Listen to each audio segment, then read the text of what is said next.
चलो जी स्टार्ट करते हैं। हम लास्ट लेक्चर में क्या कर रहे थे वहाँ से कनेक्ट करते हैं। चैप्टर का नाम है dual nature of radiation and matter, short में डुअल नेचर लिख रहे हैं आजकल अपने, है ना, dual nature dash dash dash. कल हमने स्टार्ट कर दिया था पार्टिकल नेचर को स्टडी करना, जिसका नाम है फोटोन। फोटोन की डिस्कशन हम कर रहे थे, है ना। हमने बात क्या करी थी कि कोई भी पर्सन अगर नया आता है तो उसके बारे में कई सारी डिटेल्स होती है हमारे पास, कि उसका नाम क्या है, उसका डेट ऑफ बर्थ क्या है, उसकी हाइट क्या है, उसका वेट क्या है, उसकी हॉबीज़ क्या है, ये सारी चीज़ें। वैसे ही अब यहाँ पे जो आया है वो कैंडिडेट कौन सा है, फोटोन, पर इंसान तो नहीं है ना। तो इसके बारे में क्या क्या बातें जानने में इंटरेस्टेड है वो हम यहाँ पे लिखना स्टार्ट कर रहे थे। पहली बात आपको इसकी बताई गई थी डेफिनेशन, कि भाई फोटोन कहने से मतलब क्या है, कि फोटोन क्या चीज़ होती है, ये आपको पता लग गया था, है ना। फोटोन किसे कहते हैं, फोटोन कहते हैं एक वेव पैकेट को, एक लाइट के एनर्जी वाले पैकेट को कहते हैं जिसके अंदर एनर्जी का ट्रांसमिशन होता है with the help of light, है ना। और फिर उसके बाद अपन इसके बारे में और डिस्कशन करना स्टार्ट कर चुके थे, जैसे कि एनर्जी ऑफ फोटोन कितनी होती है, h न्यू या hc बाय लैम्डा, है ना। और फिर उसके बाद है कि स्पीड ऑफ फोटोन कितनी होती है वैक्यूम के अंदर, c 3 × 10⁸ मीटर पर सेकेंड। फिर मोमेंटम की बात आई थी, मास की बात आई थी, ये बात समझने वाली थी, है ना, कि जो मास की अगर अपन बात करेंगे तो दो तरह के मास है यहाँ पे। अगर आपसे कोई पूछे कि फोटोन का मास कितना होता है तो आप कहोगे कि भाई कौन से वाले मास की बात कर रहे हो। अगर तो रेस्ट मास की बात हो रही है तो वो तो होता है 0, और अगर हो रही है डायनामिक मास की बात, किसकी, डायनामिक मास की अगर बात हो रही है तो वो कैसे निकलेगा, E/c², बिकॉज E = mc², यहां से निकल सकता है, ठीक है। तो दो तरह के मास होते हैं हर ऑब्जेक्ट के, फोटोन के भी होते हैं। फिर उसके बाद अगर अपन मोमेंटम की बात करते हैं कि मोमेंटम क्या है इसका, तो मोमेंटम निकालने के लिए आपको क्या करना पड़ेगा, मोमेंटम निकालने के लिए भी यही ट्रिक अपनानी पड़ेगी, एनर्जी से निकालना पड़ेगा आपको डायरेक्ट। कल अपन बात कर रहे थे ना कि जो मेन एंट्री अगर ब्लॉक है तो कोई पीछे का रास्ता ढूंढना पड़ेगा। तो मेन रास्ता क्या था पी को निकालने का, मास को स्पीड से मल्टीप्लाई कर दो, पर मास ही तरीके से नहीं निकल पा रहा तो क्या करना पड़ेगा। आप ये भी समझ सकते हो कि इसी मास को c से जब मल्टीप्लाई करा तो एक c से एक c कैंसिल हो गया और a/c बच गया, ऐसे मान लो, ठीक है। तो बैकडोर एंट्री लेनी पड़ेगी इसके अंदर। फिर उसके बाद में नेक्स्ट प्रॉपर्टी आपको क्या लिखी हुई मिलती है, नेक्स्ट लिखा हुआ मिलता है कि photons are not deflected by electric field and magnetic field, that is they are electrically neutral.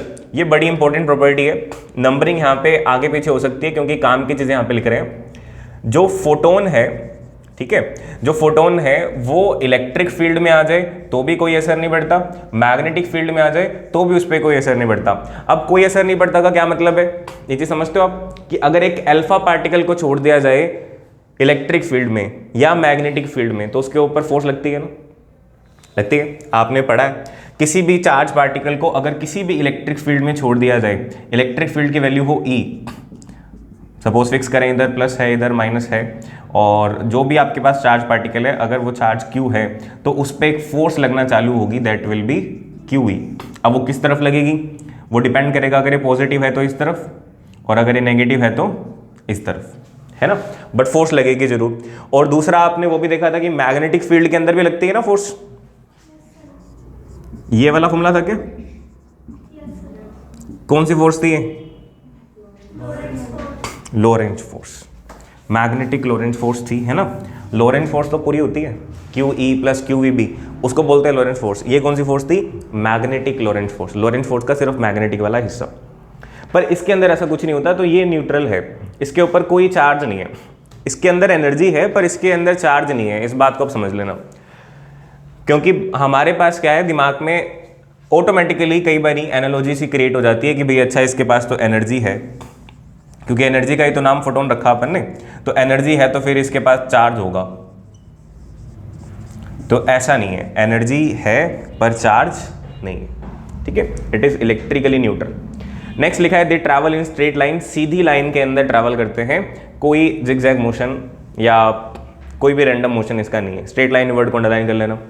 Next है number of photons in a source of energy W can be find out by this formula. ये नकली चीज लिखी हुई है, ये काम की बात नहीं है वैसे। और यहाँ पे W लिखा हुआ है, आप W से सेटिस्फाइड हो तो W रहने दो, W की बजाय अगर आप कोई और सिंबल लेना चाहो तो कोई और सिंबल ले सकते हो। जैसे कि सपोज करो एक सोर्स है, उसकी एनर्जी है ET, टोटल एनर्जी कितनी है ET, या एग्जांपल ले लेते हैं, एक सोर्स है जिसकी एनर्जी है 100 जूल, ठीक है, और उसकी फ्रीक्वेंसी है हमारे पास कुछ इस तरह की, it is such that 1/h मान लो, फ्रीक्वेंसी है 1/h, यानी कि एच न्यू की वैल्यू कितनी आती है 1, ठीक है, माने कि एक फोटोन की एनर्जी कितनी है 1 जूल। अगर ये लाइट सोर्स है जिसकी टोटल एनर्जी 100 जूल है, तो वो अपने अंदर से कितने फोटोन्स निकाल सकता है? 100 निकाल सकते हैं, कॉमन सेंस की बात है। कैसे निकाल सकते हैं? नंबर ऑफ फोटोन्स आपने कैसे निकाला? आपने कहा कि वैसे टोटल एनर्जी दे दिया आपने, उसको एक एनर्जी से डिवाइड कर दिया और आपके पास टोटल नंबर आ गया। अगर इस वैल्यू का आंसर 2 आता, इस वैल्यू का आंसर 2 आता, तो ये कितने फोटोन निकाल सकता था? 50। 4 आता तो 25, 10 आता तो 10, 100 आता तो 1। क्लियर? तो नंबर ऑफ फोटोन्स कैसे निकाले जा सकते हैं? Total energy divided by energy of single photon, यानी n is equal to total energy by energy of single photon which is equals to h nu. यहां से ये भी आप समझ सकते हो कि किसी भी सोर्स की टोटल एनर्जी, ये चीज ज्यादा इंपॉर्टेंट है, किसी भी सोर्स की टोटल एनर्जी निकालने के लिए आपको क्या करना पड़ता है? n को आपको मल्टीप्लाई करवाना है h न्यू से। n का मतलब नंबर ऑफ फोटोन्स जो उसके अंदर से निकल रहे हैं पर सेकेंड, और उसको मल्टीप्लाई करवाना है एक फोटोन की एनर्जी से। उससे आपको पता लग जाएगा कि इसकी एनर्जी कितनी है। एक ही बात है दोनों, ठीक है। तो नेक्स्ट पॉइंट यही होगा, total energy of source is equal to total number of photons into energy of each particle. Each photon लिख दोगे तो ज़्यादा बेटर रहेगा। और इसके नीचे फॉर्मूला बना लो। मैं फिर बता रहा हूँ, W को एज इट इज लेके रखना चाहते हो तो W ले लो, अगर आप ET लिखना चाहते हो तो ET भी लिख सकते हो, टोटल एनर्जी, ठीक है। W कहीं कंफ्यूज मत हो जाना कि W वॉट को भी रिप्रेजेंट करने का तरीका है ना, बहुत सारी चीज़ों को अपने W से रिप्रेजेंट करते हैं। तो इन केस अगर कंफ्यूजन है किसी को तो चेंज कर लेना, ठीक है। बाकी एग्जाम में जैसा आएगा उस तरह से आपको करना पड़ेगा। नेक्स्ट आपने जो लाइन पढ़ी उसके अंदर ये लिख लेना, ET या E total is equal to NH nu, ये फॉर्मूला लिख लेना। स्टेटमेंट लिखी हुई है, फॉर्मूला नहीं लिखा हुआ। फिर नेक्स्ट पेज पर जब आप मूव करोगे राइट हैंड साइड में, तो वहां पे लिखा हुआ है कि power exerted by photon. Photon power exert करेगा। अब पावर एक्सर्ट करेगा क्या? फोटोन या फोटोन का सोर्स पावर एक्सर्ट करेगा। समझ में आ रहा है तुम्हें क्या चल रहा है?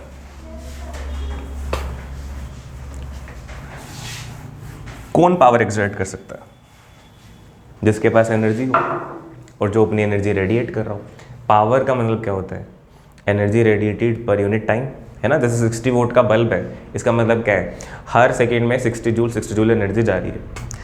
वैसे ही पावर रेडिएटेड बाय अगर फोटोन आए तो उसके लिए भी सेम तरीका। पावर निकालने का तरीका पता ही आपको कि इट इज़ E/T। तो E की वैल्यू एक फोटोन के लिए क्या होती है? H × nu divided by T आ जाएगा। इन केस करनी पड़े तो सारी बातें एक साथ लिखी हुई हैं इस पेज पे। फिर है power exerted by light beam. Light beam के ब्रैकेट में सोर्स लिख लेना, इसी का ही पॉइंट है। माने कि टोटल पावर अगर आपको निकालनी हो तो टोटल पावर के लिए आप किसको डिवाइड करोगे? E को या E टोटल को? E टोटल को डिवाइड करोगे ना, तो ये फॉर्मूला क्या बन जाएगा? NH nu by T। बस इतना फर्क आएगा, यही आ रहा है। नेक्स्ट हमारे पास एक और बात लिखी है which is intensity of light according to photon picture of light is defined as, जो मैंने आपको पहले लिखवा दी थी बात, number of photons passing through an area in given interval of time. ठीक है, एरिया फिक्स कर दो, टाइम फिक्स कर दो, तो इंटेंसिटी का मतलब क्या होता है? नंबर ऑफ फोटोन्स ही होता है। तो I विच इज P/T या E/AT वो इस जगह पर क्या हो गई है? NH nu by AT। बात समझ में आई क्या करिए अपन ने? ठीक है, फिर आगे चलते हैं। ये चीज समझने वाली है, चेंज इन मोमेंटम। इसको समझो, इस पे क्वेश्चन भी आता है क्योंकि कंफ्यूजिंग चीज है।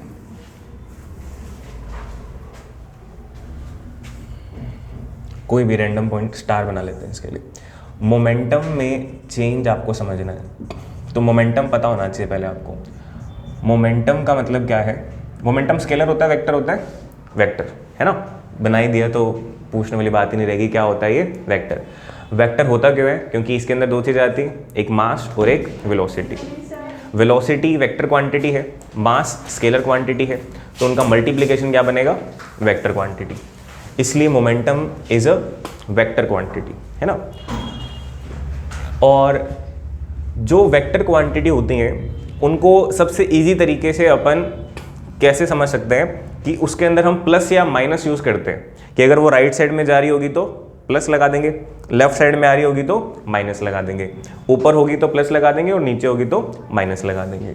ठीक है, तो अगर हम मोमेंटम की बात करें, सपोज करो अब एक बारी फोटोन वाले को छोड़ करके सिंपल 11th या 9th क्लास की बात कर ले।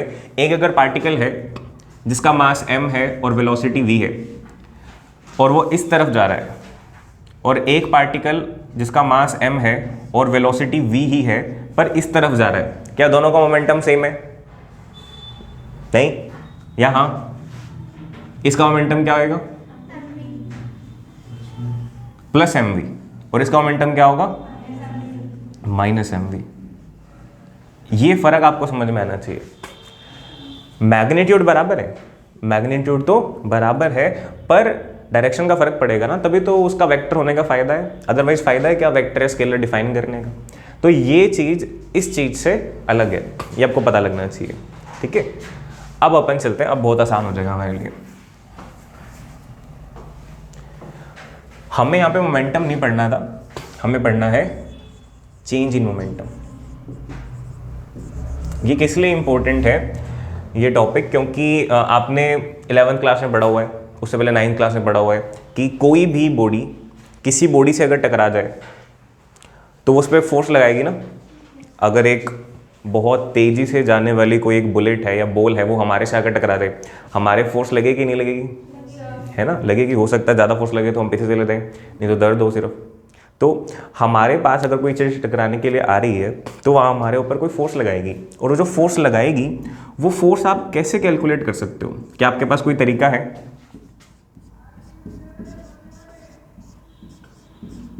ये रूल पढ़ा कहीं पे? क्या है ये?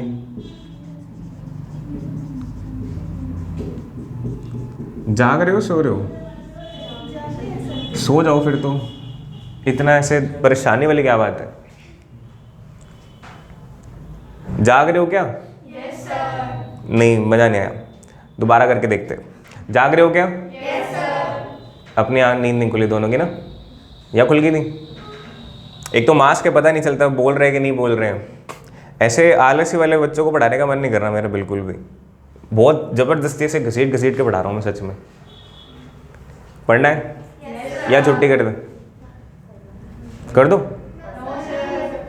तो मैं होता तो कह देता कर दो। चलो ठीक है, फिर आप ढंग से ना रिस्पॉन्ड करते रहना। हाँ हूँ ही कर दिया करो, समझ आए नहीं है 3 बार तो मैंने बोल ही देना है। अपन मोमेंटम की बात कर रहे थे, है ना, और मोमेंटम अपना खराब चल रहा है। मोमेंटम पहले तो बनाते हैं फिर समझते हैं मोमेंटम का मतलब क्या है। दोबारा सुनो, मोमेंटम का मतलब क्या था? Mass into velocity. और सबसे इंपॉर्टेंट फैक्टर हमने क्या डिस्कस किया? मोमेंटम का वेक्टर नेचर डिस्कस किया कि अगर राइट साइड में चल रहा है, हम एक बार एक्स एक्सिस में मोशन को कंसीडर कर रहे थे, अगर राइट साइड में चल रहा है तो प्लस mv और लेफ्ट साइड में चल रहा है तो माइनस mv। इतनी बात करिए कि इन दोनों में जो फर्क है ये आपको पता लगना चाहिए कि सर अगर मास और वेलोसिटी सेम भी है ना और मोशन अलग अलग डायरेक्शन में हो रहा है तो हम उनका मोमेंटम सेम नहीं कहेंगे, हम कहेंगे कि मोमेंटम जो है वो चेंज हो गया, या चेंज है या डिफरेंट है। एक ही बात है।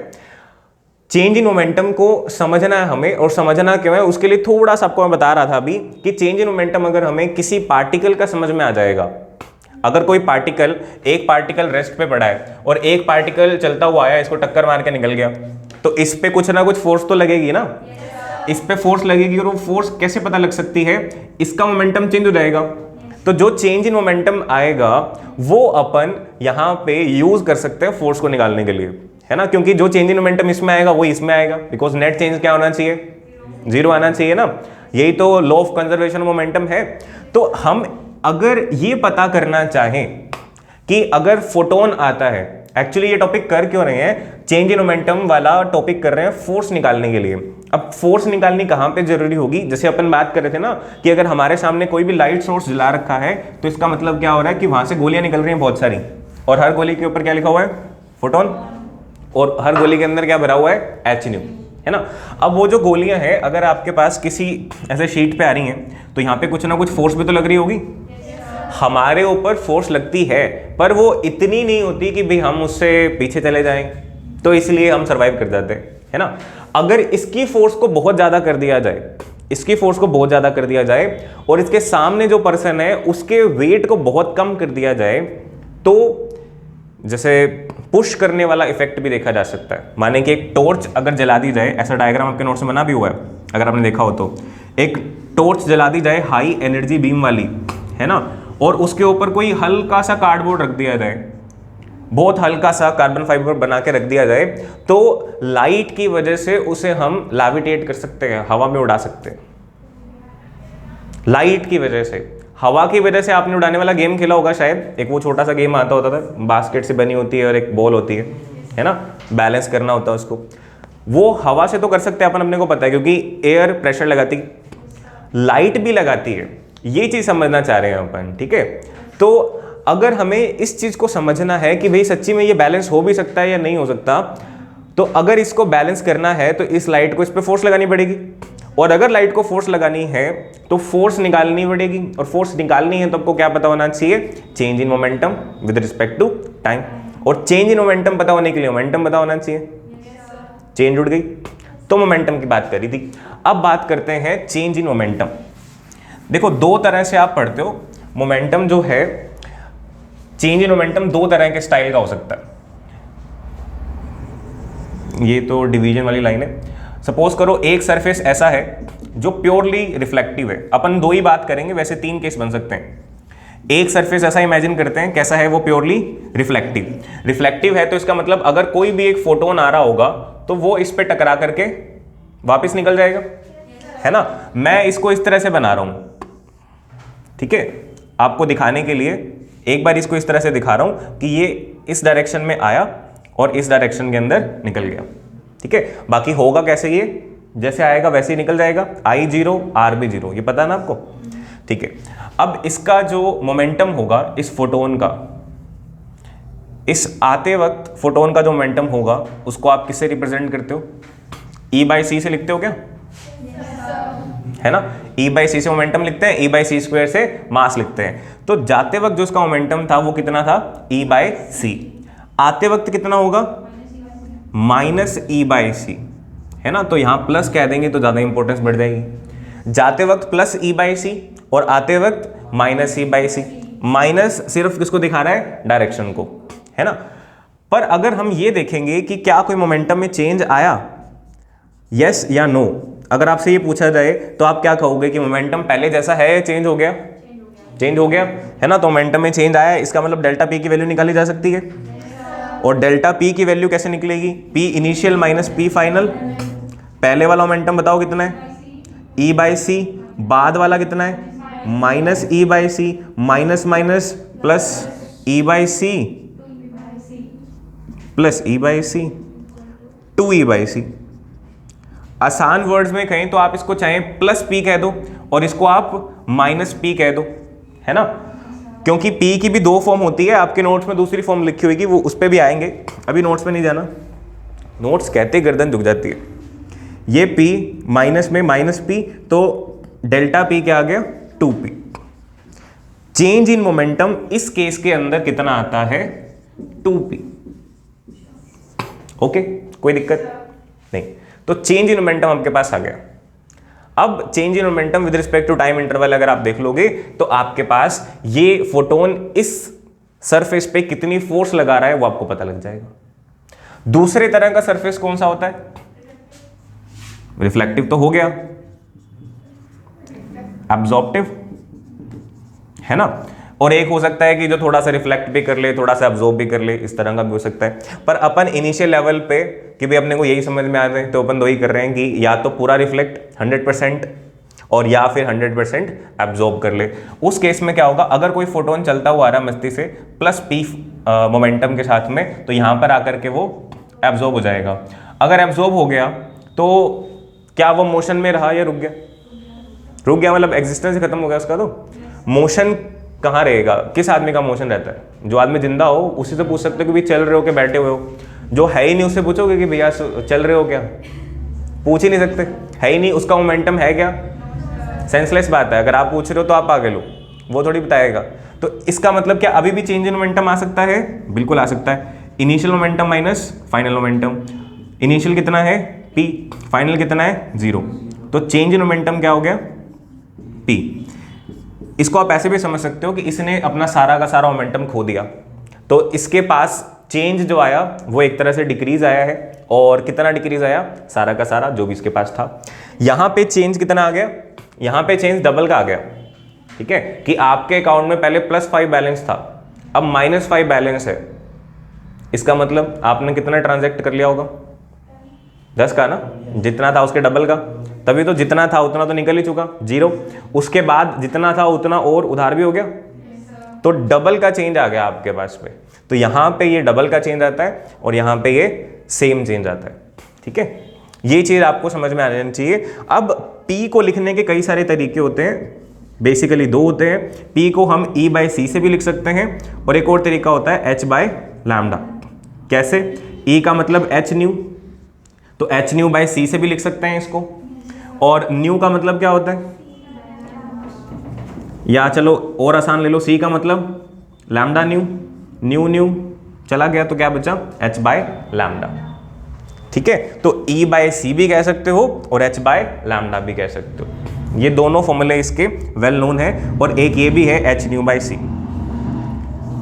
तो इट मीन्स अगर 2p कह दे तो भी ठीक है, 2E/c कह दे तो भी ठीक है, 2H/λ कह दे तो भी ठीक है, ठीक है। तो आप ये मेंशन कर लो अपने नोट्स के अंदर, सिर्फ एक फॉर्म लिखी हुई है वहां पे, उसमें आप मेंशन कर लेना, ठीक है। इनिशियल, फाइनल, देखो नोट्स के हिसाब से मैं आपको बता देता हूँ कैसे लिखा हुआ है। इसमें लिखा है इनिशियल जो है वो H/λ है, फाइनल जो है वो -H/λ है, तो डेल्टा P कितना हो गया, 2p 2H/λ, ठीक है। और लास्ट में लिखा हुआ है डेल्टा P = 2H/λ। और उस तरफ दिखा रखा है कि Pi है +P और Pf है 0, और डेल्टा P हो गया P या फिर H/λ, ठीक है। तो आप क्या करो, इसमें थोड़ी सी एडिटिंग कर लो। इस तरफ जो Pi लिखा हुआ है उसके आगे सिर्फ H/λ है, तो उसके आगे E/C भी लिख लो, एक चीज़ तो ये कर लेना। और जो डेल्टा P लिखा हुआ है लास्ट में, डेल्टा P के सामने वो H/λ लिखा है ना, पहले उसको काट दो, सिर्फ वहां पे पहले P रहने दो, नेक्स्ट लाइन में लिख दो E/C और H/λ। थोड़ी सी मेहनत करो, हाथ पैर चलाओ, माने हाथ पैर नहीं चलाने, और सही कर लो इसको, ठीक है। इधर क्या कर सकते हैं, इधर Pi के सामने H/λ लिखा हुआ है ना, उसको P ही रहने दो, और Pf के आगे भी P कर दो, ये प्लस का P और ये माइनस का P, और डेल्टा P की वैल्यू इस तरह से आप निकाल देना 2p, और फिर उसके आगे लिख देना 2E/C या 2H/λ। और अगर किसी बच्चे को समझ में नहीं आया कि P को E/C या H/λ कैसे लिख रहे हैं, तो वो ये चीज़ भी नोट कर लेना, बस, ठीक है। अब ये चेंज इन मोमेंटम आपने सीख लिया कि अगर एक फोटोन चलता हुआ आए और रिफ्लेक्टिव सरफेस पर टकरा जाए तो उसके मोमेंटम में कितना चेंज आने वाला है, 2p, और एक एब्जॉर्प्टिव सरफेस पर टकरा जाए तो उसके मोमेंटम में कितना चेंज आने वाला है, p, ठीक है। अब नेक्स्ट टॉपिक जो है, नेक्स्ट इंपॉर्टेंट प्रॉपर्टी, वो है फोर्स। फोर्स अगर अपने को पता करनी हो, फोर्स एक्सर्टेड, तो वो कैसे निकलेगी। देखो यहां पे फिर वो पार्टीशन चल रहा है, अगर तो अपन इस सरफेस पे फोर्स निकालना चाह रहे हैं तो उसकी अमाउंट अलग आएगी, उस सरफेस पे फोर्स निकालना चाह रहे हैं तो उसकी अमाउंट अलग आएगी।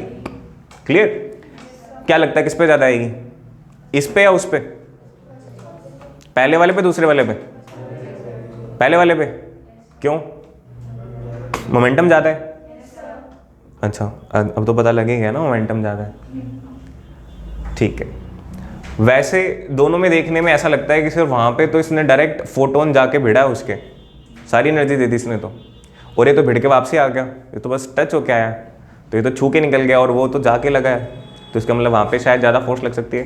बट आप ये सोचो कि वो तो जाके बस भिड़ गया, मतलब कोई पर्सन आपके साथ टकरा के रुक गया, और एक क्या है कि आपके साथ टकरा भी गया और उसके बाद अपनी जो मोमेंटम है वो भी आपसे छीन के ले गया, है ना। ये मोमेंटम जो है इस टक्कर से तो बनेगा, इसका मोमेंटम तो इस डायरेक्शन में था, ये तो नया मोमेंटम है ना, तो ये मोमेंटम भी बना यहाँ पे, तो ज़्यादा फोर्स लगाएगा।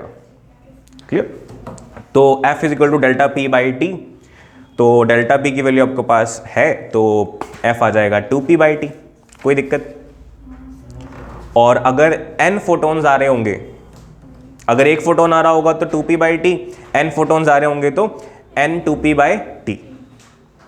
क्लियर? अब इसको लिखने के कई सारे तरीके हैं, इसको मैं आपको बता रहा हूं कि आप लिख लेना अपने हाथ से। ये वाली जो डिस्कशन है ना, ये जरूर लिख लेना, क्योंकि ये डिस्कशन खुद की लिखी हुई समझ में आ जाए वही बढ़िया है, किसी और की लिखी हुई आपको समझ में नहीं आएगी, क्योंकि आप उसे रिलेट नहीं कर पाओगे। क्लियर? कि इसने किस स्टेप को क्या लिखा है, क्या समझना चाह रहा है, तो उसमें दिक्कत आएगी फिर आपको। लाइक मैं आपको बता दूं फोर्स को कैसे लिख लेना आप, सिंपल सा तरीका है कि फिर भी कोई दिक्कत लगे, वीडियो आपके पास है, बैकअप, इसका बैकअप चला लो और देखते देखते लिख लो जैसे सारे बाकी लिख रहे हैं। ठीक है? एफ का मतलब हो गया डेल्टा p/t, तो डेल्टा p की वैल्यू ऑलरेडी आपके पास है 2p/t, एक तो ये बन गया। और इसको आप कैसे लिख सकते हो, 2e/ct या फिर 2h/λt, या 2/t कह दो, 2/t e/c, 2/t h/λ। ये किसके लिए है? एक फोटोन के लिए। अगर फोटोन की बीम हो जिसके अंदर n फोटोन्स आ रहे हैं तो उसके लिए आप क्या लिख सकते हो, इसको ft लिख देना।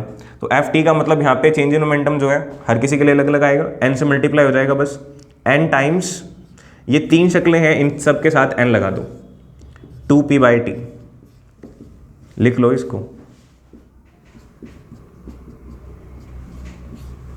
या लिख लोगे? लिख लेंगे, आलसी बच्चे। और एक और तरीका है, वो क्या है, इसको इंटेंसिटी की फॉर्म में लिखने का, यहीं पे भी यूज कर सकते हैं कि power upon time can directly be written as intensity. Momentum था क्या? सॉरी। तो यहां कहीं से हो जाएगा फिर, या इसमें गलत लिखा होगा, इसने ni कर दिया इसको, तो गलत है भैया, इंटेंसिटी वाला काट देना। चलो ठीक है, तो ये दोनों तरफ आप लिख लेना, सिंपल सी चीजें आप लिखने बैठोगे ना तो अपने आप आपका दिमाग चलता रहेगा, क्योंकि इसमें है ही नहीं ऐसा कुछ भी। ये सारी चीजें करवाई क्यों जा रही हैं, क्योंकि इन पे छोटे छोटे न्यूमेरिकल आते हैं, इस पे डिस्कशन ना भी करें तो ये आपके पास इतनी कॉमन सेंस है कि आप इसको खुद से लिख सकते हो, पर एग्जाम के अंदर डायरेक्टली हमसे लगाई नहीं जाती इतनी सी कॉमन सेंस, इसलिए बात हो रही है बस। फिर लास्ट में एक नोट लिख रखा है, यही वाली जो टॉर्च अपन ने बात करी थी, कई बार एग्जाम में इसको आइंस्टीन्स टॉर्च लिख करके क्वेश्चन आता है, न्यूमेरिकल आ जाता है 1 मार्क का। ठीक है? कि अगर एक आइंस्टीन वाली टॉर्च जला रखी है जिसके ऊपर एक मेटेलिक रिंग को बैलेंस किया जा रहा है, तो आपको मास दे दिया जाएगा और लाइट की कोई प्रॉपर्टी निकालनी होगी, या लाइट की प्रॉपर्टी दे देंगे और मास निकालना होगा, क्योंकि उसके अलावा तो जी बचता है, वो गिवन होता है। ठीक है? बैलेंस करने के लिए, अगर आपको बैलेंस करना है, समझते हो ना इस बात को, कि अगर आपके पास टॉर्च है और आपको उस टॉर्च को, अब देखो अलग काम ले रहे हैं, टॉर्च से बंदे चक रहे हैं हमने, मतलब बंदा तो नहीं चक सकते तो कोई कार्डबोर्ड चक देते हैं, बैलेंस कर रहे हैं, हवा में उठा रहे हैं इसको, क्योंकि हमें पता लग चुका है कि यहाँ भी कुछ फोर्स है, तो इस फोर्स से हल्की हल्की चीज़ें तो हटा ही सकते हैं ना। तो अगर आपको इस बॉडी को बैलेंस करना है तो आपको एक फोर्स लगानी पड़ेगी जो किसके इक्वल हो, माने force by light must be equal to gravitational force, जो कि होता है इसका वेट, है ना, means m into g, weight g is constant, m is the mass. और फोर्स, अब देखो फोर्स यहाँ पे कौन सी वाली लगेगी, दो फोर्सेस आपके पास हो, अब डिपेंड करता है कि ये आपको कैसा दे रखा है। अगर तो आपको ये सिंपल वाला दे रखा है, अब्जॉर्प्टिव टाइप, मतलब आपको मिरर जब तक नहीं दे रखा तब तक यही लगेगा, अगर आपको मिरर दे रखा है तो ये वाला लगेगा। ठीक है? तो p/t लगेगा यहाँ पे, और नहीं तो 2p/t लगेगा।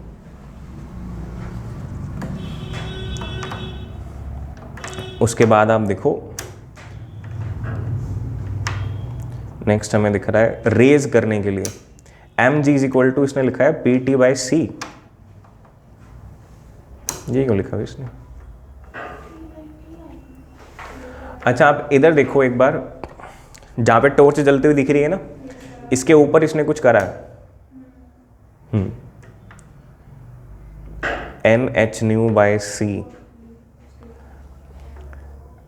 NH न्यू बाय T आया है, इसको पावर लिख दिया, पावर बाय C लिख सकते हैं। इंटेंसिटी वाला फॉर्मूला आपने काट दिया नोट्स में से, ठीक है। ये फॉर्मूला आप बना लो, मैं बना के दिखा देता हूँ आपको। वैसे तो बन गया ना, क्या तुम्हें समझ में आ रहा है इधर वाले लोगों? F is equals to power divided by C, C माने speed of light in vacuum, नहीं तो V से रिप्लेस हो जाएगा कोई मीडियम है तो। ये कैसे दिखाया इसने, क्योंकि फोर्स किसके इक्वल आ गई थी, N टाइम्स H टाइम्स क्या आगे, ऐसा इतना ही था। अब इसने क्या किया है, C से मल्टीप्लाई किया और C से डिवाइड किया, और C का मतलब क्या होता है, इस C को फर्दर आप खोल के देख सकते हो, NH, C को आप देख सकते हो लैम्डा न्यू की शक्ल के अंदर, है ना, और एक C ऑलरेडी नीचे पड़ा ही है, ये लैम्डा से ये लैम्डा चला जाएगा, NH न्यू ये क्या हो गई, एनर्जी। स्टेप्स बहुत शॉर्टकट लिखे हुए हैं इसमें, हो सकता है आपको समझने में दिक्कत आ जाए। तो ये होगी टोटल एनर्जी, है ना, नीचे रह गया T और साथ में रह गया C, energy per unit time ये हो जाती है पावर, तो C बच गया जो किसी भी ग्रुपिंग में नहीं आया। इस तरीके से ये डेरिवेशन है फोर्स को पावर की फॉर्म में लिखने का, तो इसको पावर ही लिख लेना, इसमें कोई शर्म मत करना कि भाई P लिखेंगे, क्योंकि P एक मोमेंटम भी है और एक P एक पावर भी है, तो पावर जहाँ पे आ रहा है उसको पावर लिख लेना, बाकी सिंपल P है तो मोमेंटम हो गया। तो देखो छोटे छोटे फॉर्मूले कई बार कंफ्यूजिंग से लग जाते हैं, और ये आएगा, अगर मान लो ये डेरिवेशन भी आ सकता है कि आप ऐसे रिलेट करके दिखाओ, और आएगा कितने नंबर में, एक में ही आएगा, दो में कुछ नहीं आता। ये तो हमारे मन की मतलब इच्छा है कि दो में आ जाए, पता अपने को है कि एक से ज़्यादा इसकी औकात नहीं है। तो अब एक नंबर के लिए कौन इतना मथा मारे, जिसको नहीं आता हो। अब जिसने समझ रखा उसको तो पता है कि 3 लाइन लिखनी, एक नंबर मिल गया, उसको वो एक नंबर इजी लग रहा है, और एक के लिए एक नंबर वो पहाड़ लग रहा है, तो वो छोड़ देगा कि कोई नहीं 99 आ जाए, ये एक नंबर नहीं लेना, है ना। अब 99 की भी अलग टेंशन। चलो अब नेक्स्ट देखो, एक क्वेश्चन लिखा हुआ है कि find the power of light source that is capable of balancing a circular disc of mass इतना इन एयर। तो निकाल रखा है कि 3 × 10 की पावर 6 वोट की अगर लाइट होगी, आप समझ सकते हो कि देखो 3000 वोट की लाइट बनाई जा सकती है कि नहीं बनाई जा सकती, 3000 वोट की लाइट बनाई जा सकती है। काफ़ी बड़े बड़े बल्ब लगे होते हैं 1000 वोट के, तो 3000 वोट के बल्ब क्यों नहीं लग सकते। और 3000 वोट का अगर बल्ब लगा हुआ है तो उससे आप 1 ग्राम चीज़ उठा सकते हो, और अगर आप चीज़ का वेट ग्राम से मिलीग्राम में ले आओगे तो इजीली उठाई जा सकती चीज़ें, ठीक है। अब इसके बाद में नेक्स्ट चीज़ हमारे पास जो है वो है फोटो सेल। फोटो सेल को एक बारी आप छोड़ें, उसके बाद आए डी ब्रोए हाइपोथेसिस पे। फोटो सेल मैं आपको लास्ट में कराता हूँ, ठीक है। डी ब्रोगली लिखा हुआ है, पर मैंने तुम्हें बताया था ये स्टाइलिश आदमी है, जैसे इसका नाम दिखता है वैसा प्रोनाउंसिएशन नहीं है इसका, पर बुरा मानता नहीं है क्योंकि ये है नहीं। तो 99% ऑफ जनता गलत बोलती है इसको। डी ब्रोय, बाकी ऐसी कोई बड़ी अचीवमेंट नहीं है। हाइपोथेसिस, इसके अंदर भी देखो ये टॉपिक बहुत ही छोटा है, बहुत ही सिंपल है, पर इसकी डिस्कशन जितनी भी अगर लंबी होगी वो होगी न्यूमेरिकल अप्रोच के लिए, कि इस पे न्यूमेरिकल जो आते हैं वो सारे हमारे से टारगेट हो जाएं, इसलिए हम इसको और अच्छे से देख लेंगे, ठीक है। अब इसने क्या कहा था, डी ब्रोए ने कहा था कि जैसे लाइट के साथ हुआ, लाइट को पार्टिकल माना जा रहा था, है ना, माने कि वेव माना जा रहा था पहले और बाद में पार्टिकल माना जा रहा है। तो पार्टिकल है या वेव है, जैसे आइंस्टीन ने भी जब प्रूफ कर दिया था ना कि ये पार्टिकल मान करके उसने अपनी एक्सप्लेनेशन दे दी थी 1905 के अंदर, बट नोबेल मिला उसको 1921 में। तो भी कई डिस्प्यूट थे, काफ़ी डिस्प्यूट थे। जैसे आपने एक मिलिकन साइंटिस्ट का नाम सुना हो सकता है, केमिस्ट्री में शायद आता है आपके पास, मिलिकन ऑयल ड्रॉप एक्सपेरिमेंट, इसमें चार्ज अपॉन मास का रेशो निकालते हैं। केमिस्ट्री में आता है क्या? तो वो जो मिलिगन साइंटिस्ट थे वो इस आइंस्टाइन के खिलाफ हो गए थे। वो मतलब कि लग गए थे कि भाई ये जो इसने थ्योरी दी है इसको गलत प्रूफ कर दिया जाए। पर जब उनका वर्क खत्म हुआ तो उन्होंने उसकी थ्योरी के अंदर ही एक एविडेंस और दे दिया, मतलब कि चला तो था उसको डिसप्रूव करने और कर दिया उसी की थ्योरी को काउंटर प्रूफ। तो उसकी वजह से दोनों को नोबेल मिल गया।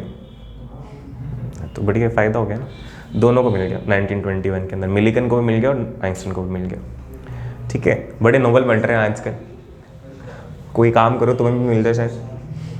अब वही चीज़ क्या किया डी ब्रो ने, देखा सोचा कि ये चीज़ जब लाइट के साथ लग सकती है, लाइट रेडिएशन है, लाइट क्या है, रेडिएशन, या लाइट को हम कह सकते हैं कि एनर्जी है। देखो इस दुनिया में दो ही चीज़ें हैं सिर्फ, क्या, हाँ, एक तो है मास जिसको आप मैटर कह सकते हो, और एक है एनर्जी जिसको आप रेडिएशन कह सकते हो, है ना, क्योंकि अपनी नहीं माननी होती ना। तो मास और एनर्जी दो वर्ड है हमारे पास इस दुनिया में, और कहीं पे एनर्जी अगर बढ़ रही है तो मास कम हो रहा होगा, कहीं पे मास अगर बढ़ रहा है तो एनर्जी कम हो रही होगी। तो मास और एनर्जी इनका इंटर कन्वर्जन होता रहता है, जो आपने ये फेमस इक्वेशन भी देखी है ना, E = mc², कि mass and energy are interconvertible. तो जो आपने लॉ पढ़े हैं बचपन से, जैसे 11th क्लास में आ गया होगा आपके पास कि law of conservation of mass पढ़ा आपने, सही है गलत है, गलत है। Law of conservation of energy पढ़ते हैं अपन, लगाते भी हैं, सही है गलत है, गलत है। ज्यादा सही क्या है, law of conservation of mass energy, एक नई टर्म बनाई गई, मास एनर्जी।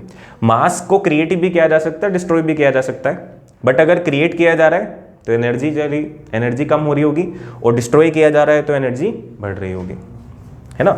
और सेम एनर्जी के लिए, पर मास एनर्जी का जो कॉम्बो है इसको ना तो क्रिएट किया जा सकता ना डिस्ट्रॉय किया जा सकता। क्लियर। तो उसने कहा डी ब्रोय ने कि जो रूल एनर्जी के लिए लग रहा है, और ये तो इंटरकन्वर्टेबल सी तो चीजें हैं, तो जो रूल इस पे लग रहे हैं क्या वो रूल इस पे भी लग सकते हैं। तो उसने चेक करने की कोशिश करी, तो जो छोटे छोटे पार्टिकल्स हैं, लाइक इलेक्ट्रॉन है, इलेक्ट्रॉन फोटोन है क्या, इलेक्ट्रॉन मटेरियल पार्टिकल है या एनर्जी वाला पार्टिकल है। अब आपको दोनों में फर्क पता होना चाहिए कि मटेरियल पार्टिकल किसको कह रहे हैं और एनर्जी पार्टिकल किसको कह रहे हैं। एनर्जी का मतलब सिर्फ एनर्जी हो, मास ना हो, ठीक है। और मटेरियल पार्टिकल मतलब जिसके पास मास हो, जैसे फोटोन है, फोटोन के पास मास होता है क्या, रेस्ट मास नहीं होता। वो वाला मास क्यों निकालना पड़ रहा है अपने को, क्यों कहना पड़ रहा है, क्योंकि हमारे पास इक्वेशन है ना, E = mc²। अब उसके पास एनर्जी है, स्पीड है, तो मास तो होगा ही ना। तो उस मास के अलग मायने होते हैं, उस मास का अलग मीनिंग होता है। अगर अपने रेस्ट मास की बात करें तो ये जो भी एनर्जी वाले पार्टिकल्स होते हैं इनके पास कोई मास नहीं होता। तो जिस भी पार्टिकल का आपको पता लग जाए कि मास है, ठीक है, डेफिनेट कुछ भी मास है, भले ही इसका मास 10⁻³ में हो, कोई दिक्कत नहीं है, पर है तो सही, है ना, है तो सही, नॉन जीरो है, इतना बहुत है हमारे लिए। तो it means this is a material particle. तो उसने इनकी भी स्टडी करनी स्टार्ट करी और देखना स्टार्ट किया कि क्या ये जो पार्टिकल हम जानते हैं, इनको पार्टिकल ही मान के चलते हैं, क्या ये भी वेव की तरह बिहेव करते हैं। तो उसे पता लगा कि हाँ, इनके साथ भी एक वेव एसोसिएटेड होती है, हर पार्टिकल के साथ में एक वेव एसोसिएट होती है। और फिर ये हाइपोथेसिस आया, और इस हाइपोथेसिस के बेस पे और भी बहुत सारे काम फिजिक्स में होने स्टार्ट हुए। लाइक अगर आप हायर फिजिक्स में जाओगे, ऑब्वियसली 12th के बाद में कॉलेज में जाओगे, सब कुछ सही रहता है तो वहाँ पे आपके पास क्वांटम फिजिक्स आनी चालू होगी। क्वांटम फिजिक्स स्पेशली बुक आएगी उसकी, उसके अंदर ही बातें करेंगे, मतलब करोगे। और अदर देन दैट और किसी भी फिजिक्स के अंदर आप बहुत सारी बातें करोगे यूजिंग वेव फंक्शंस, ऐसे साई वाली चीज़ें यूज़ करोगे। श्रोडिंगर का नाम सुना होगा आपने, जैसे न्यूटन के लिए फेमस है एप्पल, वैसे श्रोडिंगर के लिए फेमस है कैट, मशरूम नहीं, कैट फेमस है उसकी। अब वो क्यों फेमस है, किस लिए फेमस है, इंटरनेट पे सर्च करो, यूट्यूब पे सर्च करो, या आप वेट करो आपके कॉलेज में जाने का। तो हम क्या करेंगे, जब कोई भी पार्टिकल होगा उस पार्टिकल की स्टडी के लिए अपन वेव फंक्शन यूज़ करना स्टार्ट कर देंगे। मैं ये सारी बातें क्यों बता रहा हूँ, ये कोई भी एग्जाम में नहीं आने वाली, ये सिर्फ आपको इसलिए बता रहा हूँ कि ये चीज़ कितनी इंपॉर्टेंट है, ठीक है। अब एग्जाम में क्या लिख कर के आना है वो काम तो बहुत ही आसान है, उसको जस्ट अपन पढ़ लें। जितना लिख कर के आना, लिमिटेड वर्ड्स के अंदर आपके पास यहाँ पे लिखा हुआ दे रखा है। क्या कहा है देखो, As we know, light has dual nature, that is particle as well as wave. So de Broglie used the analogy and made a hypothesis that a wave is associated with every moving particle which controls the particle in every aspect. The wave associated with moving particle is called matter wave or de Broglie wave. Wavelength of this wave is called de Broglie wavelength.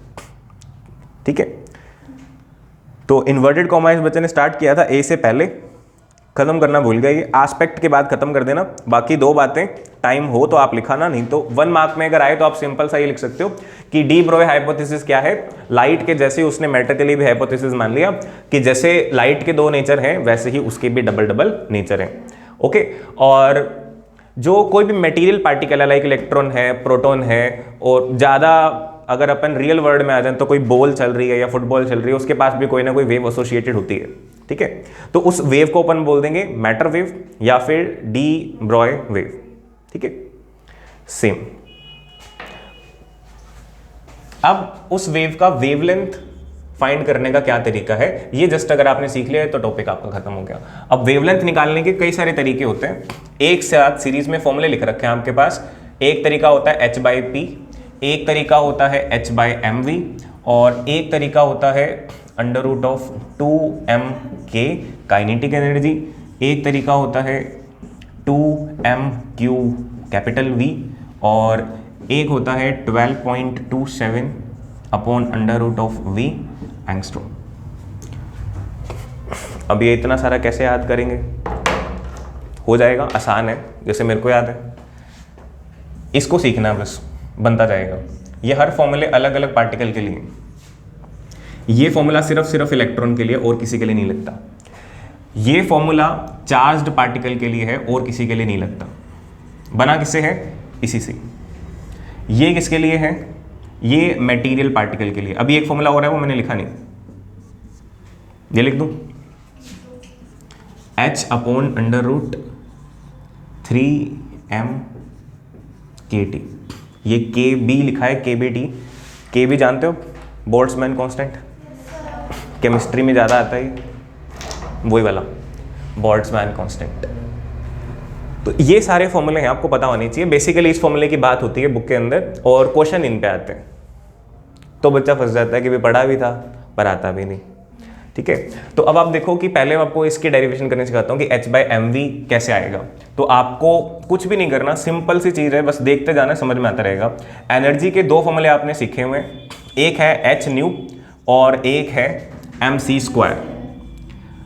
दोनों energy के हैं, equate कर दो बस, तो आपके पास आ जाएगा hν = mc²। कोई घपला, कोई दिक्कत, सिंपल है, आराम से चलेगा काम। न्यू को क्या लिखा जा सकता है, c/λ। क्यों लिखा, क्योंकि लैम्डा ही तो चाहिए ना, तो लैम्डे को निकालो जहां पे भी आई है। mc², एक c से एक c गई है ना, कैंसिल, तो ये लैम्डा जो है ये ऊपर जाएगा, h के नीचे सारा सामान आ जाएगा, और वो सामान है क्या, m × c। तो ये आपके पास बन गया लैम्डा का एक्सप्रेशन। h माने प्लैंक्स कांस्टेंट, m मतलब मास, और c माने वेलोसिटी ऑफ लाइट होती है वैसे। और अगर कोई पार्टिकल है, सिंपल पार्टिकल है, तो वहाँ पे c की जगह क्या आ जाएगा, v आ जाएगा। तो इसी फॉर्मूला को आप एक्सचेंज कर लोगे सिंपल पार्टिकल के लिए, और वो बन जाएगा h अपॉन क्या लिखें, mv। ठीक है, और फोटोन के लिए अगर आपको इसको लिखना है तो आपको क्या लिखना पड़ेगा, h/p, क्योंकि वहाँ पे मास निकाल के उसको c से मल्टीप्लाई करना आसान बात नहीं है, उसका मोमेंटम निकालना आसान बात है ना। तो मोमेंटम निकाल लोगे तो h/p करोगे, आपके पास आ जाएगा। तो ये फॉर्मूला समझ में आ गया कैसे आया, ये फॉर्मूला समझ में आ गया कैसे आया। ठीक है, तो इस फॉर्मूला को हम लेकर के चल सकते हैं।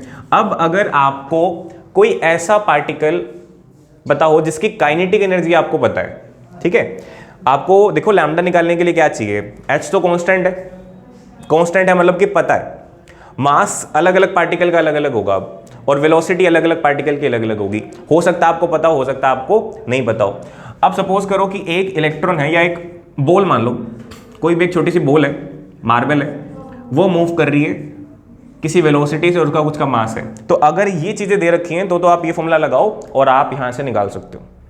और अगर आपको ये चीज नहीं दे रखी, आपको दे रखा है कि इसकी कुछ काइनेटिक एनर्जी है, 10 जूल काइनेटिक एनर्जी है इसकी, सिर्फ इतना दे रखा है, तो आप क्या कर सकते हो, काइनेटिक एनर्जी और मास देना पड़ेगा, क्योंकि दो वेरिएबल हैं तो दो तो देने ही पड़ेंगे। तो आप क्या कर सकते हो, एक तरीका तो ये है कि सर हमें काइनेटिक एनर्जी का फॉर्मूला पता है, हाफ mv², उसमें मास की वैल्यू डाल देंगे, वेलोसिटी की निकाल लेंगे और यही फॉर्मूला लगा देंगे। बात समझ में आ रही है क्या कर रहा हूँ मैं?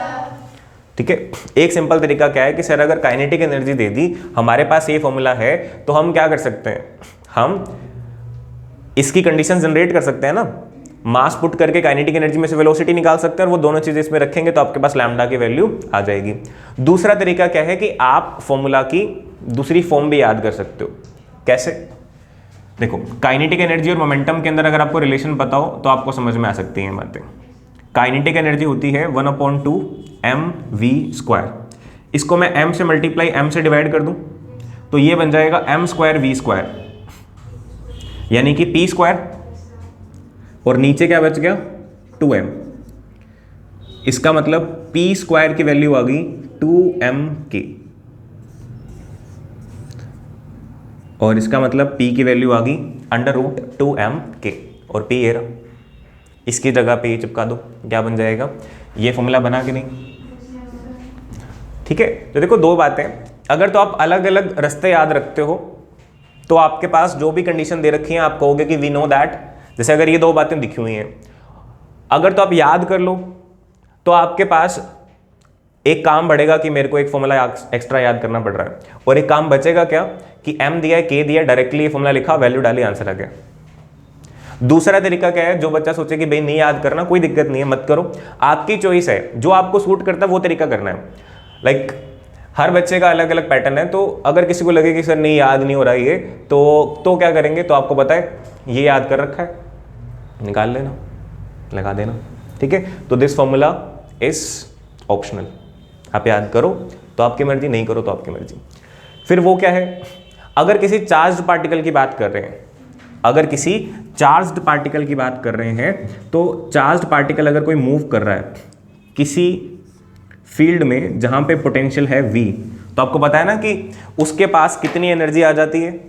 अगर ये चार्ज पार्टिकल q है तो इसके पास कितनी एनर्जी आ जाती है, qv। इस पूरे चैप्टर में यही तो किया है, और किया क्या, स्टॉपिंग पोटेंशियल और एनर्जी का रिलेशन निकाला था ना।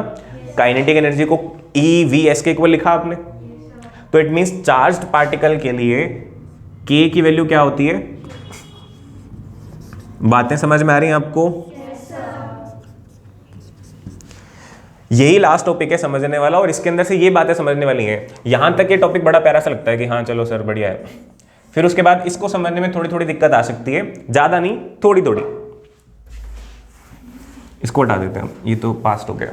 तो अगर मैं काइनेटिक एनर्जी की वैल्यू ये रख दूं इसी फॉर्मूले में, देखो चेन बनती जा रही है, इसीलिए मैंने इसी तरह से लिखा है जिस तरह से ये चेन बन रही है, क्योंकि मुझे भी ऐसे याद है, मेरी भी कोई बहुत शार्प मेमोरी नहीं है, बट इसको मैं याद कर सकता हूँ कि मुझे पता है काइनेटिक एनर्जी की वैल्यू क्या होती है, QV। तो मैं जब इसमें से K हटा लेता हूँ और QV लिख देता हूँ, बन गया नया फॉर्मूला। मतलब आपको चार्ज पार्टिकल का मास मिल जाए, उसका चार्ज मिल जाए, और एक्सेलरेट करने वाला पोटेंशियल डिफरेंस मिल जाए, तो आप निकाल सकते हो। ठीक है। अब वो वाला फॉर्मूला क्या है, वो फॉर्मूला है अगर आपको स्पेशली इलेक्ट्रॉन की बातें करने को मिल रही है कहीं पे, क्योंकि electron is the most famous particle ना। अगर इलेक्ट्रॉन की बात कर रहे हैं तो इलेक्ट्रॉन के लिए आपको पता है, अगर आपको लैम्डा ई निकालना है इलेक्ट्रॉन के लिए, तो आपके पास इलेक्ट्रॉन कैसा पार्टिकल है, चार्ज पार्टिकल, तो फॉर्मूला क्या बनेगा, h/√2 mass of electron, charge of electron, potential. h की वैल्यू पता होती है, 2 पता ही है, मास ऑफ इलेक्ट्रॉन भी नोन है, चार्ज ऑफ इलेक्ट्रॉन भी नोन है, तो ये सारी वैल्यू जब आप डाल करके कैलकुलेट करोगे तो नियरली यही आंसर आएगा। 10⁻⁻10 बचेगा जिसको एंगस्ट्रॉम बना दिया। ठीक है। तो यही आंसर आएगा नियरली आपके पास। उस वजह से अगर इलेक्ट्रॉन की बात है तो डायरेक्टली वो फॉर्मूला आप यूज कर सकते हो। क्लियर? इसको यूज करना पड़ता हमें 3-4 बार आगे, अगर हमारे पास जो नेक्स्ट टॉपिक है डेविसन जर्मर हमारे पास इस ईयर होता, बट अभी इस ईयर नहीं है। ठीक है। तो फिलहाल एग्जाम में देखने को मिल सकता है, और ये फॉर्मूला काफी इंपॉर्टेंट है। तो अब देखो, इसको याद करना है तो ये वाला याद कर सकते हो, इसको याद करना तो ये वाला याद कर सकते हो, इसको याद करना तो ये वाला याद कर सकते हो, और इसको याद करना तो भी ये वाला याद कर सकते हो। अब बचा वो वाला, वो क्या है? वो थर्मल पार्टिकल्स के लिए है, जो आप उसमें पढ़ते हो केमिस्ट्री में, काइनेटिक थ्योरी ऑफ गैसेस वाले चैप्टर्स पढ़ते हो ना वहाँ पे, फिजिक्स में भी थे 11th क्लास के अंदर, और यहाँ पे भी होते हैं, केमिस्ट्री वगैरह में भी आते हैं थर्मोडायनेमिक्स के अंदर। जब आप first rule of thermodynamics, second rule of thermodynamics, तो आप पढ़ते हो कि काइनेटिक एनर्जी किसी भी पार्टिकल के पास कितनी होती है, 3/2 kT। ये पढ़ा है क्या कहीं पे? वैसे एक्चुअली में एक डायमेंशन में होती है 1/2 kT, और टोटल डायमेंशंस कितने होते हैं? 3, x, y, z। तो 1/2 kT, 1/2 kT, 1/2 kT, तो टोटल हो गया 3/2 kT, है ना? आधा आधा आधा डेढ़, यानी 3/2 kT। तो बस अगर थर्मल पार्टिकल है तो उनके लिए काइनेटिक एनर्जी इससे मिलती है। देखो जनरल फॉर्मूला तो ये था ना लैम्डा निकालने का, कि h/√2mk। चार्ज पार्टिकल के लिए आपने याद किया कि चार्ज पार्टिकल के लिए k ये होता है, k हटा के ये चिपका है, तो फॉर्मूला किसका बन गया? चार्ज पार्टिकल का। फिर आपने कहा कि अच्छा थर्मल पार्टिकल है, थर्मल पार्टिकल के लिए तो हीट वाले पार्टिकल को पोटेंशियल डिफरेंस से तो कोई लेना देना नहीं है, उसको किससे लेना देना है? टेम्परेचर से, है ना? तो वहां पे k की वैल्यू अलग होती है, और कितनी होती है? 3/2 kT। अब यहाँ पे ये k काइनेटिक एनर्जी है, और ये k छोटा k है with subscript of b, Boltzmann constant वाला, ठीक है? और ये वाली वैल्यू जब वहाँ पे आप रख दोगे इधर, देखो क्या होगा, ये 2 से ये 2 कट जाएगा, 3 बच जाएगा, तो 3 इसका, m उसका, और kT उसका, तो 3m kT। ये सारे फॉर्मूले आपको मैंने तो समझा दिए, अब तुम्हें समझ में आए कि नहीं आए? आगे क्या? ठीक है, अगर टॉपिक आता है एग्जाम में तो वहां पे ये सारे दिखा के नहीं आने आपको, वहां पे तो आपको सिर्फ इतनी चीजें बतानी है, और डेरिवेशन भी करनी है तो वो छोटी सी स्वीट से डेरिवेशन करनी है।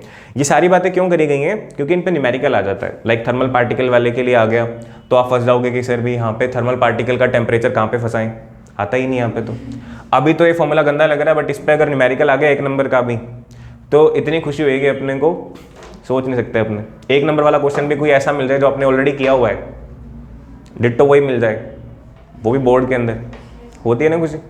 तो फिर आपको पता चलेगा कि अच्छा वो जो टी वाला पढ़ा था वो यहाँ पे लग जाएगा, और जिसने नहीं पढ़ा वो परेशान हो रहा होगा कि यहाँ पे वेलोसिटी में टी कहाँ से घुसाऊँ, मास में टी कहाँ से घुसाऊँ, शायद ऐसे ही दे रखा होगा। ठीक है, तो आज इतना ही करते हैं, इस डेरिवेशन को भी खुद से आप कर लेना।